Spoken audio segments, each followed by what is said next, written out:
வணக்கம் மக்களே, இன்னைக்கு நம்ம கிம்டாமி அண்ட் ஷின்ஹேயோனுடைய ஆக்டிங்கில் ரிலீஸ் ஆன ஏ 100 மெமரிஸ்னு ஒரு நியூ சூப்பரான ஒரு சீரீஸ் தான் பார்க்க போகிறோம். ரெட்ரோ ஸ்டைலில் இருக்கும், அழகாகவே கொண்டாந்து இருந்திருப்பாங்க. அது வகையில் ஃபர்ஸ்ட் ஆஃப் ஆல் கதையோடைய ஆரம்பத்தில் நம்ம மெயின் ப்ரோட்டகனிஸ்ட் யாங் ரீவை காமிக்கிறாங்க. அவங்க அங்கே இருக்கக்கூடிய எல்லா ஆட்களுமே வண்டியில் ஏற்றின்னு இருப்பாங்க. இவங்க ஒரு கண்டக்டராக இருக்காங்க. அதில் கஷ்டப்பட்டு ஏற்றின்னு இருக்கும்போது இவங்க தவறுலா வண்டியை போகலான்னு சொல்லிடுவாங்க. ஆனால் இவங்க ஏற கிடையாது அந்த கூட்டத்தில். சரின்னு சொல்லிட்டு ஹீரோயினையும் அந்த வண்டியை தருத்தின்னு வர ஆரம்பிக்கிறாங்க. இதை டிரைவர் பார்க்க கிடையாது. ஆனால் பின்னாடி இருந்த சியோஜூன்ற அந்த பொண்ணு நோட்டீஸ் பண்ணுறது மட்டும் இல்லாமல் அவங்க ஸ்கார்ஃபை போட்டு அப்படியே டிரைவருக்கு சிக்னல் காமிக்க அவருமே நிறுத்துறாரு. அவங்க கை தவறி அந்த ஸ்கார்ஃப் வேகமாக யாங்ரேவோடைய மூஞ்சில் படுது. யாங்ரே அந்த ஸ்கார்ஃபை பார்க்குறாங்க. எடுக்கலான்னு நினைக்கிறதுக்குள்ளார பஸ்ஸு கிளம்பிட போகுதுன்னு பஸ்குள்ளார போயிடுறாங்க. கடைசி எல்லாரும் இறங்குற இடம் வர அந்த இடத்துல சியோஜூன் கிட்ட ஹீரோயினி காசு வேணான்னு சொல்கிறாங்க. ஏன்னா என்னால் தான் உங்கள் ஸ்கார்ஃபை நீங்கள் இழந்தீங்கன்னும் போது சியோஜூன் என்ன சொல்கிறாங்கன்னா, என்னுடைய ஸ்கார்ஃப் ரொம்ப எக்ஸ்பென்சிவ், அதுக்கு இதெல்லாம் சரிப்பட்டு வராது, அதில் அடுத்த வாட்டி நம்ம கழிச்சிக்கலான்ற மாரி சொல்லிட்டு போக ஃபர்ஸ்ட் இன்ஸ்பிரேஷன்லேயே சியோஜூனை யாங்ரேவுக்கு பிடிச்சிருச்சு. அதை காமிக்கிறாங்க. இதை தொடர்ந்து யாங்ரேவுடைய கேரக்டரை பார்த்தா அவங்க ரொம்ப திறமையான கேரக்டரை ப்ரெசன்ஸ் பண்ணியிருப்பாங்க. எல்லா விஷயத்தையுமே அழகாகவே ஹேண்டில் பண்ணுவாங்க. இங்கே பல பேருக்கு ஆம்பிஷன் இல்லை, ஆனால் அந்த ஆம்பிஷன் யாங்ரேவுக்கு இருக்குது. யாங்ரேவும் சரின்னு அவங்க ஃப்ரெண்ட்ஸோட உட்காந்து பேசி சிரிச்சின்னு இருப்பாங்க. எல்லாருமே அந்த சமையல் தான் தூங்கின்னு இருப்பாங்க. இதே இடத்துல சீனியர்னு ஒருத்தர் இருப்பாங்க. அதாவது இந்த கிளாஸ் ரூம் முழுக்கவே யாருக்கு ஹையர் ஏஜோ அவங்க சொல்கிறத தான் கேட்கணுன்ற மாரி இருக்கும். அதில் சீனியர் ஹீரோயினுடைய குரூப்பை கொடுத்து பாட்டு பாடிக்கினே ஆட சொல்கிறாங்க. அவங்களும் சரின்னு ஆடுறாங்க. ஆனால் இதெல்லாம் இருக்கும்போது தான் புதுசாக ஒருத்தவங்க வேலைக்கு சேர்ந்துருக்காங்கன்ற மாரி அந்த இடத்துக்கு ஒரு லேடி வராங்க. அவங்க வந்து சியோஜூன் எல்லாருக்கும் இன்ட்ரடியூஸ் பண்ண ஹீரோயினிக்கு சியோஜூன் யாருன்னு நல்லாவே தெரியுது. இவங்க தான் ஸ்கார்ஃபை போட்டாங்கன்னு அதில் இவங்களுமே பார்த்துன்னு இருக்காங்க. சரின்னு சியோஜூன் வரும்போது முதல்ல அந்த சீனியர்னு ஒரு பொண்ணு இருந்தாங்களே அந்த பொண்ணு தான் பிரச்சனை பண்ணுறாங்க. அவங்க ஃபர்ஸ்ட் ஆஃப் ஆல் சியோஜூனோட ஏஜை கேட்குறாங்க. அது ஒரு மாதிரி நக்கலாக கேட்க சியோஜூனும் நீங்கள் அப்படிலாம் பேச தேவையில்ல, நம்ம 2 பேருக்கும் ஒரே ஏஜ் தான்ற மாதிரி சொல்ல, உன்னோட ஏஜை எங்ககிட்ட ஏமாத்துறியான்ற மாரி அந்த சீனியர் எடுத்துக்கிட்டாங்க. ஏன்னா இங்கே எல்லாமே ஏஜ் படி தான் நடக்கும். 2 பேருக்கும் ஒரே ஏஜ்னா சியோஜூன் சொல்கிறது எல்லாரும் கேட்கணும். சரி ஏஜ்லாம் இங்கே ஒரு மேட்ரு இல்லைன்னு சியோஜூன் அவங்க திட்டி விட்டு அப்படியே தூங்கிட்டு அடுத்த நாள் எழுந்திருக்காங்க. ஆனால் அடுத்த நாள் ஹீரோயின் எழுந்திருக்கும் போது சியோஜூன் மட்டும் எழுந்திருக்கலன்னு தெரியுது. அதில் சரின்னு யாங்ரேவும் சியோஜூன் எழுப்ப எல்லாருமே வேலை செஞ்சிருக்கும் போது கடைசியாக சியோஜூன் வந்து யாங்ரே கிட்ட தான் வராங்க. ஏன்னா யாங்ரே தான் இங்கே இருக்கிறதுலே ரொம்ப திறமையானவங்களாம். அதில் யாங்ரே தான் எல்லா வேலையும் பார்த்துப்பாங்கன்னு சியோஜூனை யாங்ரே கிட்ட ஒப்படைக்க சரின்னு யாங்ரேவும் போகக்கூடிய எல்லா இடத்துலையுமே சியோஜூன் கிட்ட எல்லாத்தையும் சொல்கிறாங்க. எல்லாருக்கிட்டையும் பணத்தை எப்படி கலெக்ட் பண்ணணும், அவங்கள எப்படி கவனிக்கணும், எல்லா விஷயத்தையும் எப்படி நோட்டீஸ் பண்ணணும்னு இவங்க எக்ஸ்பிளைன் பண்ணும்போது ஒரு 3 பசங்க ஹீரோயின் கிட்ட பணம் தராமல் எஸ்கேப் ஆகிடுவாங்க. இவங்களுக்கு ஒன்றும் புரியல. சரின்னு அந்த பசங்களை பார்த்தா அவங்க நக்கல் காமிச்சிட்டு அந்த இடத்த விட்டு ஓட அந்த இடத்துல யாங்ரே கடுப்பாகிறது மட்டும் இல்லாமல் அவங்க வேகமாக திருத்தின்னு ஓடும்போது ஒருத்தனை முட்டு சந்தில் பிடிச்சிருவாங்க. இவ வெறி பொண்ணு தான் என்ன பண்ண போகிறான்னு அவனும் ஒரு கட்டியை தந்து அடிக்கலான்னு வரதுக்குள்ளார அந்த இடத்துக்கு ஹீரோ ஜேபியில் வந்துடுவார். அவன் அந்த பையனை அடித்து ஓட விடுறான். அது மட்டும் இல்லாமல் கண்டக்டருக்கு தர வேண்டிய பணத்தையும் வாங்கிட்டு தான் அனுப்புகிறான். அதால் அந்த படத்தை ஹீரோயினி கிட்ட தர ஹீரோயினுடைய கையில் அடிபட்டுருக்குன்றதுனால அதை இவன் ஒரு டவல் மூலியமாக சுற்றி வைக்கிறான். அதை ஹீரோயினி பார்க்குறாங்க. ஆனால் இவங்களுக்கு முதல் முறையில் ஜேபியில் பார்க்கும்போதே ஒரு சின்ன லவ் வந்துடுச்சு. ஜேபியில் அதை பெருசாக கண்டுக்கிற மாதிரியே தெரியல. அவர் உதவி பண்ணிட்டு அந்த பக்கம் போயிடுறாரு. ஜேபியில் ஒரு ஸ்கூல்லையும் படிக்கிறாரு. அதே சமயத்தில் ஒரு பாக்ஸராகவும் இருக்கார். ஜேபியிலுக்கு அவங்க அப்பாவை கண்டாலே பிடிக்காது. ஏன்னா அவங்க அப்பா அடிக்கடிக்கு தொல்லை தருவார் படிக்கணும்னு.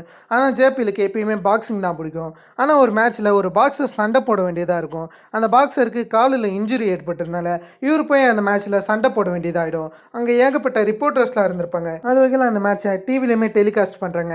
அந்த சமயம் தான் ஜேபியிலோடைய அப்பாவுமே டிவியை பார்க்கும்போது அந்த இடத்துல ஒரு பையன் பாக்ஸிங்க்கு போயிருக்கிற விஷயம் தெரிய வருது. அந்த இடத்துல ஜேபியில் அவங்க அப்பாவை எதிர்த்து பேசுகிறாரு. என்னுடைய ஆசைன்றது காலேஜுக்கு போகிறதில்ல, அது உங்களுடைய ஆசைன்னு எதிர்த்து பேசினா அப்போ என்கிட்டயோட எதிர்த்து பேசுகிறேன்னு கட்டியை வச்சு ஜேபிலுக்கு அடித்தராரு. அதெல்லாம் நமக்கு காமிக்கிறாங்க. இதை தொடர்ந்து நமக்கு யாங்ரேவை காமிக்கிறாங்க. யாங்ரே ஜேபியில் கொடுத்துருப்பாங்களே அந்த டவலை அயன் பண்ணின்னு இருக்காங்க. அது செம சுத்தமாக இருக்கணும்னு சொல்லிட்டு இதெல்லாம் இருக்கும்போது திரும்ப சீனியர் பிரச்சனை பண்ண ஆரம்பிச்சுறாங்க. இந்த இடத்துல சியோஜூன் இருக்காங்களே, யார் இங்கே புதுசாக வராங்களோ அந்த புதுசாக வரவங்க தான் இங்கே எல்லா வேலையுமே செய்யணும்னு சொல்கிறாங்க. அதில் எங்களுக்கு நீ இந்த பொருள்லாம் வாங்கி ஆடணும்னு சொல்லிட்டு சில கொரியன் டிஷ்லாம் சொல்கிறாங்க. இதெல்லாம் வாங்கி ஆடணும், ஏன்னா நீ புதுசாக வந்திருக்கல, நான் சொல்கிறதா இங்கே கேட்கணுன்ற மாதிரி சியோஜூனை வெளியே அனுப்பேன். இந்த விஷயத்தை யாங்ரே பார்க்குறாங்க. சியோஜூன் அந்த இடத்துல சில பொருளை சொல்லும் போதே மறந்துடுவாங்க. யாங்ரே வந்து மிச்ச விஷயங்களை சொல்கிறாங்க. இது மூலயமா யாங்ரேவுடைய மெமரி ஸ்கில்லை காமிக்கிறாங்க. அது மட்டும் இல்லாமல் யாங்ரேவுக்கு அபேக்கஸ்லையுமே திறமை இருக்குன்னு காமிக்க சரின்னு எல்லாத்தையுமே வாங்கி கொடுத்து இவங்க சியோஜூனை மட்டும் அனுப்புகிறாங்க. சியோஜூனும் சரின்னு எல்லாருக்கிட்டையும் தந்துட்டு சாப்பிட்லான்னு பார்க்கும்போது அங்கே இருக்கிற சீனியர் திரும்பியுமே பெட்ஜெட்டை போய் வாஷ் பண்ணுன்னு சியோஜூனுக்கு வேலை தர கடைசி வரைக்குமே சியோஜூன் சாப்பிடல. அதுக்கேற்ற மாதிரி எங்கடா யாங்ரேன்னு பார்த்தா யாங்ரே வீட்டுக்கு போய் அவங்க அம்மாவுக்கு ஹெல்ப் பண்ண போயிருப்பாங்க. இதே மாதிரி தான் அடிக்கடிக்கு யாங்ரே டைம் கிடைக்கிறப்ப அவங்க அம்மாவுக்கு உதவி செய்கிறாங்கன்னு நினைக்கிறேன். அடுத்த நாள் காமிச்சா யாரெல்லாம் சியோஜூன் வாங்கி அந்த ஃபுட்டை சாப்பிட்றாங்க இருக்காங்களோ அவங்க எல்லாருக்குமே ஸ்டொமக் அப்செட் ஆகிடுச்சு. அதனால் எல்லோரும் கடைசி வரைக்குமே பாத்ரூமில் தான் இருக்காங்க. ஆனால் இதுலேருந்து எப்படியோ யாங்ரே சியோஜுன் இவங்க 2 பேருமே அதை சாப்பிடாம தப்பிச்சிட்டாங்க. அதெல்லாம் அது எல்லாத்தையுமே அங்கே இருக்கிற மேனேஜரும் பார்க்குறாரு. சரின்னு சொல்லிட்டு கடைசியாக அந்த சீனியர் வந்து மேனேஜர்கிட்ட இது மொத்தத்துக்கு காரணம் சியோஜுன்னு சொல்லிட்டு சியோஜுன் அடிக்க போக அவங்க 2 பேர் பிரித்து விட்டுன்னு இருக்காங்க. இங்கே நடக்கிற மொத்த விஷயங்களையும் யாங்ரேவும் பார்த்துக்கிட்டு தான் இருக்காங்க. இதெல்லாம் முடிச்சதுக்கப்புறம் யாங்ரே துணியை வாஷ் பண்ணலான்னு போனால் அந்த இடத்துக்கு இவங்க கூட வேலை செய்கிற ஒரு பொண்ணு சஸ்பிஷியஸாக போக அதை பார்த்து இவளுக்கு சந்தேகமாகி குப்பை தொட்டியை செக் பண்ணும்போது அதில் க்ரீம் பன் இருக்குது. அதாவது இவளுக்கு ஸ்டொமக் அப்செட்டாக இருக்கிற சமயத்தில் இவளால் இப்படி பண்ணை சாப்பிட முடியும்னு சியோஜனை கூட்டாது மட்டும் இல்லாமல் இவங்க 2 பேரும் ஒரு பிளான் பண்ணுறாங்க. அது வகையில் எல்லோரும் தூங்கும்போது கரெக்டாக ஒரு பொண்ணு சஸ்பிஷியஸாக போனல அவள் பேக்கை செக் பண்ணி பார்த்தா அதில் வயிற்ற கலக்க வைக்கிற அந்த மருந்து இருக்குது. அதை எடுத்து எல்லாருக்கிட்டையும் காமிக்கிறாங்க. கடைசியாக அந்த பொண்ணுமே கத்தி அதிக ஆட்களை கூட்டதுனால அந்த இடத்துக்கு சீனியர் வர ஹீரோயினுமே நடந்த விஷயத்தெல்லாம் சொல்கிறாங்க. ஆனால் அந்த பொண்ணு இந்த இடத்துல எல்லாமே பொய் சொல்கிறாங்கன்ற மாரி சொல்ல ஆரம்பிக்கிறாங்க. ஹீரோயினி நான் என்ன இதை என் மேலே டெஸ்ட் பண்ணியிருக்கேன், அப்போ எனக்கு உண்மை தெரியும், ஏன்னா எனக்கு ஒன்றும் ஸ்டொமக் அப்செட் ஆகலைன்ற மாதிரி சொல்லிவிட்டு அந்த பவுடரை இவங்க வாயில் போட்டுப்பாங்க. அதுக்கப்புறம் சரின்னு எல்லாருமே காத்திருக்காங்க. கொஞ்சம் நேரம் கழிச்சு அவங்களுக்கு வயிறு கலக்க ஆரம்பிச்சிருச்சு. அவங்களுமே பாத்ரூமுக்கு போகிறாங்க. எல்லா உண்மையும் வெளியே வந்துடுச்சு. இந்த பொண்ணு எதுக்காக இப்படி பண்ணதா கேட்டால் ஆக்சுவலி இங்கே இருக்கிற எல்லாருமே ஹார்ட் ஒர்க் பண்ணுறாங்களா, இந்த பொண்ணால் அதை பண்ண முடியல, இங்கே இருக்கிறவங்க இந்த பொண்ணோட அதிக பணம் சம்பாதிக்கிறாங்களா, அது வகையில் இந்த பொண்ணுக்கு ஒரு சின்ன பொறாமை வந்திருக்கு. அதில் எல்லாரையும் ஒரு நாளாச்சும் வேலையை விட்டு நிறுத்தணும்னு இப்படி ஒரு ஐடியா பண்ணியிருக்காங்க. இதெல்லாம் மற்றவங்களுக்கு தெரிய வர சியோஜனும் கடைசியாக சீனியரை கூப்பிடுறது மட்டும் இல்லாமல் சீனியர்கிட்ட இப்போது என்னால் தான் மற்றவங்களுக்கு ஸ்டொமக் அப்செட் ஆச்சுன்னு மேனேஜரும் இங்கே இருக்கிற லேடியும் நினச்சின்னு இருக்காங்க. அதை பற்றிலாம் எனக்கு இங்கே கவலை கிடையாது. அது வகையில் நான் உங்ககிட்ட ஒரு ஆர்டர் போடுறேன், இங்கே இருக்கிற எந்த பொண்ணுங்களையும் நீ புள்ளி பண்ணக்கூடாது, ஒரு வேளை அப்படி பண்ணனா உன்னுடைய வேலையை விட்டு போயிடுன்னு அந்த இடத்துல இருக்கக்கூடிய அந்த சீனியரை மிரட்ட ஆரம்பிக்கிறாங்க. சீனியர் சண்டை போடலான்னு வந்தா இந்த வாட்டி சியோஜுன் செமையாக பேச ஆரம்பிக்கிறாங்க. சரின்னு சொல்லிட்டு சீனியராலே எதுவும் பேச முடியல. இதெல்லாம் முடிஞ்சதுக்கப்புறம் யாங்ரேவும் சியோஜுனும் மொட்டை மாடியில் உட்காந்து பேச ஆரம்பிக்கிறாங்க. அந்த இடத்துல யாங்ரே இவங்களுடைய ஆம்பிஷனை பற்றி சொல்கிறாங்க. அதாவது இவங்க வந்து காலேஜுக்கு போகணுன்னு ஆசைப்பட்றாங்க. அதுக்கப்புறம் இவங்க ஒரு ப்ரொஃபஸர் இல்லைனா டீச்சர் ஆச்சு மாறணும்னு இவங்க ஆசைப்பட்றாங்க. இவங்க ஃபேமிலிக்கு என்னமோ ஒரு வகையில் ஹெல்ப் பண்ணணும்னு ஆசைப்பட இந்த விஷயன்றது ஒரு ஆளுக்கு சியோஜனுக்கு பிடிச்சிருக்கு. சியோஜனோட ஆசையை யாங்ரே கேட்கும்போது சியோஜனுக்கு மிஸ் கொரியா ஆகணும்னு ஆசையாக அவங்க ஒரு ஆக்ட்ரஸ் ஆகணும்னு ஆசைப்பட்றாங்க தெரிய வர. அதில் 2 பேருமே ஆம்பிஷனுக்காக உழைப்போம்னு சொல்லிட்டு அப்படியே அவங்க வேலையை ஷேர் பண்ணியிருக்காங்க. ஒரு மிகப்பெரிய ஃப்ரெண்ட்ஸாகவே மாறிட்டாங்கன்னு சொல்லலாம். ஒவ்வொரு விஷயங்களும் அந்த அளவுக்கு போகுது. அதுக்கப்புறம் அந்த சிட்டியுமே அவங்க எக்ஸ்ப்ளோர் பண்ண ஆரம்பிச்சிட்டாங்க. இதெல்லாம் இருக்கும்போது ஜேபியில் காமிச்சா லாஸ்ட் மேட்ச்லேருந்து அவங்க அப்பா இப்போதைக்கு ஜேபிலுக்கு ஒரு டிரைவரை செட் பண்ணிட்டாரு, ஸ்கூல் முழுக்கவே கண்காணிக்கிற மாரி. அதெல்லாம் அந்த டிரைவர்கிட்ட இருந்து தப்பிச்சு தான் இவங்க டின்னருக்கு போகணும்னு பிளான் போட்டிருக்காங்க. அது வகையில் எப்படியோ ஜேபியில் மற்ற ஆட்களுக்கு பணங்களை தந்து அது மூலயமா எப்படியோ தப்பிச்சிடுறாரு. கடைசி சரின்னு தப்பிச்சுட்டு போனால் லாஸ்ட் மேட்ச்சில் ஒருத்தவங்க காலில் இன்ஜூரி ஆச்சுன்னு சொன்னாங்களே, என் மேட்ச் எப்படா நீ திருடலான்னு சொல்லிட்டு அந்த இடத்துல ஜேபியில் போட்டு அடிக்கிறாங்க. அந்த சமயத்தில் போலீஸ் ஆஃபீஸர்ஸ் வரதுனால எல்லாரும் ஸ்ப்ளிட்டாக திருச்சி ஓட ஆரம்பிக்கிறாங்க. போலீஸ் ஆஃபீஸர்ஸ் அதுக்கேற்ற மாரி ஜேபியில் ஃபாலோ பண்ண இந்த சமயம் தான் மேடம் எய்மான ஒரு படத்தை பார்க்கறதுக்காக யாங்ரே சியோஜுன் வந்திருப்பாங்க. யாங்ரேவுக்கு வயிறு கலக்கிறதுனால அவங்க பாத்ரூம் சைடு போக சியோஜுன் இப்போ தான் சினிமா ஸ்கூலில் நுழைஞ்சிருப்பாங்க. அந்த சமயத்தில் ஜேபியில் வர ஜேபியிலோடைய மண்டியில் அடிபட்டிருக்கும். அதை இவங்க பார்த்து கத்தலாம் வரும்போது அந்த இடத்துல ஜேபியில் வாயை அடிக்கிறாரு. பின்னாடி சைடு யாங்ரே வராங்க. யாங்ரேவும் அதேமாரி பண்ணலான்னு பார்த்தா இவர் யாங்ரேவுடைய வாயிலையும் கையை வைக்க யாங்ரேவுக்கு இந்த இடத்துல ஜேபியில் யாருன்னு ஞாபகம் வந்துடுச்சு. இவங்களுக்கு ஹெல்ப் பண்ணியிருப்பார்ல, அதை இவங்க யோசிச்சு பார்க்க. ஆனால் ஜேபியில் வந்து எப்படினாச்சும் போலீஸ் கிட்ட இருந்து தப்பிக்கலாம்னு நினைக்கிறாரு. அதுக்குள்ளார சியோஜுன் வந்து ஜேபியில் அடிக்கிறது மட்டும் இல்லாமல் யாரும் எங்களை ஃபாலோ பண்ணுறேன்னு திட்டி விட ஜேபியில் எந்தவித எக்ஸ்ப்ளனேஷனும் தராமல் வேகமாக தெரிச்சு ஓட ஆரம்பிக்கிறாரு. ஆனால் என்ன கடைசியாக போலீஸ் கிட்ட தான் மாட்டிக்கிறாரு. இவர் கூட்டின்னு போய் ஸ்டேஷன்லேயும் வைக்கிறாங்க. கடைசியாக அந்த இடத்துக்கு ஜேபியிலோடைய அப்பா வரது மட்டும் இல்லாமல் யாரா நீங்கன்னு சொல்லிட்டு என்னுடைய பையனை எவ்வளோ திமிரு இருந்துச்சு நான் உள்ளார வச்சுருப்பீங்க, என்னுடைய பையன் மேலே தப்பு இருக்காது, நான் உங்கள் சீஃப் கிட்ட பேசுகிறேன், நீங்களும் உங்கள் பதவியை மிஸ்யூஸ் பண்ணுறீங்க, உங்களுக்கு ஒழுங்காக வேலை குடும்பம் செய்ய தெரியாது, ஒழுங்காக விசாரிக்கணும் குடும்பம் அறிவில்லைன்னு சொல்லிட்டு போலீஸே வெளுத்து வாங்கிறாரு. இந்த சீன்லாம் காமிச்சிட்டு இன்னொரு சைடு இந்த படத்தை பார்த்துட்டு சியோஜுன் யாங்ரேவும் நடந்து வருவாங்க. சியோஜுன் யாங்ரே கிட்ட பேசிக்கிட்டு வராங்க. ஆனால் யாங்ரே வந்து ஜேபியில் பற்றி தான் யோசிச்சுக்கிட்டு இருக்காங்க. அந்த ஒரு தாட்லேயே ஜேபியில் கொடுத்த கட்சிப்பை இவங்க எடுத்து பார்த்தா அதில் ஜெயிண்ட் 10th இயர் ஆனிவர்சரின்னு எழுதியிருக்கோம். அதை பார்த்த யாங்ரே அவங்க ஃப்ரெண்டுக்கிட்ட ஜெயிண்ட்டுன்னு எதனாச்சும் ஷாப் இருக்கான்னு கேட்டான். அங்கே இருக்கிற யாருக்குமே அது கேன்சர் தெரியல. சரின்னு சொல்லிட்டு அடுத்த மார்னிங் ஆகுது. அடுத்த மார்னிங் இன்னுமே கொஞ்சம் வேடாக இருக்குது யாங்ரேவோடைய ஆக்டிங். அது வகையில் சியோஜுன் என்ன யோசிக்கிறாங்கன்னா அந்த ஜெயிண்ட்டுன்றது மேபி ஒரு பையனாக இருக்க வாய்ப்புகள் இருக்குது, அது எந்த பையன் அவன் பேரை சொல்லுன்னு சொல்லிட்டு யாங்ரேவை தொல்லை பண்ணேன். யாங்ரே அதை சொல்கிற மாரி எதுவும் இல்லை. யாங்ரே பஸ்ஸில் போகும்போது அந்த ஜெயிண்ட்டுன்ற வார்த்தையை தான் யோசிச்சுன்னு இருக்கும்போது ஒரு நைட் கிளப்பில் ஜெயிண்ட்டுன்னு நேம் எழுதிருக்கு. அதை இவங்க பார்த்து அந்த இடத்துக்கு போகணுன்னு கரெக்டாக ஞாபகம் வச்சுருக்கிறது மட்டும் இல்லாமல் சியோஜுன் கூப்பிட்றாங்க. அதை கூட கண்டுக்காமல் வேகமாக அந்த நைட் கிளப்புக்கு போகிறாங்க.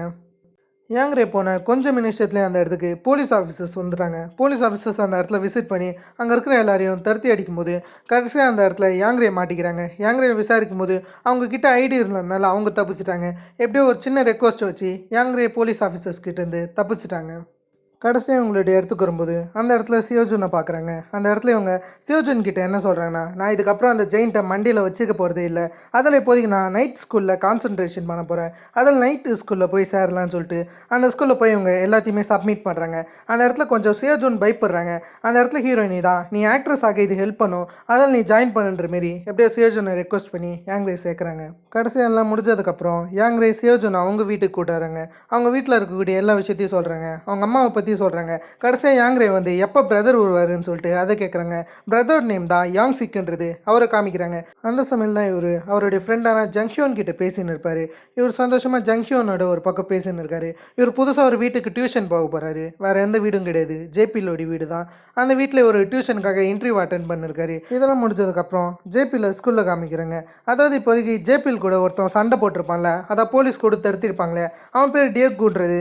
அவருடைய அப்பா இந்த இடத்துக்கு வர்றாரு. டியோகுவோடைய அப்பா வருது மட்டும் இல்லாமல் என்னுடைய பையன் என்னை பார்க்க விரும்ப மாட்டான், அதெல்லாம் அவன்கிட்ட சாப்பாடு தரீங்களான்ற மாரி அவனுடைய பையன்கிட்ட சாப்பாடு தர சொல்லி இவர் கேட்குறாரு. சரின்னு சொல்லிட்டு அதை ஹீரோ வாங்குறது மட்டும் இல்லாமல் டியோகு கிட்ட தரதா சொல்கிறாரு. சரின்னு அந்த அப்பாவும் கொடுத்துட்டு போகும்போது கடைசி அந்த இடத்துல ஜேபிலுக்கு மனசு மாறுற மாரி தெரியுது. அதால் ஜேபியில் வந்து அவங்க அப்பா கிட்ட எதிர்த்து பேச போகிறாரு. அவங்க அப்பா ஒரு இன்டர்வியூ அட்டன் பண்ண போகிறாரு. அந்த சமயத்தில் ஜேபியில் அவங்க அப்பாவே ஓப்பனாக மிரட்டுறாரு. அதாவது இவருக்கும் இந்தமாரி டியோகுக்கும் சண்டை நடந்திருக்குல்ல, அது விஷயமா ஒரு கேஸ் போயிருக்கும், அது டோட்டலாக ட்ராப் பண்ண சொல்கிறாரு. இல்லைனா இவர் ஒரு போலீஸ் கேஸில் மாட்டி இருந்திருப்பார்ல, அந்த விஷயத்தை இங்கே இருக்கிற ரிப்போர்ட்டர்ஸ் கிட்டலாம் சொல்லி உங்கள் நேமே பாழாக்கிடுவேன்ற மாரி மிரட்ட ஆரம்பிக்கிறாரு. சரின்னு அப்பாவும் ஒத்துக்கினாரு.